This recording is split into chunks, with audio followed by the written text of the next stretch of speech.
જય સ્વામિનારાયણ.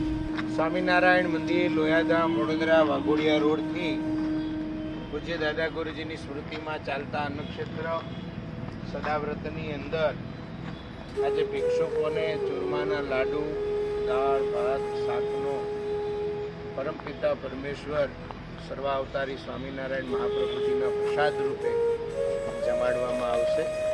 હમણાં તો દરિદ્ર નારાયણને ખૂબ સારી સારી રસોઈઓ યજમાન પરિવારો દ્વારા આવી રહી છે. ભગવાન સર્વાવતારી શ્રી હરિવરના ચરણે પ્રાર્થના કરીએ કે આ સમગ્ર યજમાનોનું પરમેશ્વર મંગળ કરે. દાદા ગુરુજી સૌના આ યજમાનો ઉપર રાજીપા સાથેના આશીર્વાદ રહે એવી ભગવાન શ્રી હરિવરના ચરણે પ્રાર્થના કરીએ છીએ. તમે પણ બધા પ્રાર્થના કરીને આ વિડીયોને વધારે શેર કરજો. જય સ્વામિનારાયણ.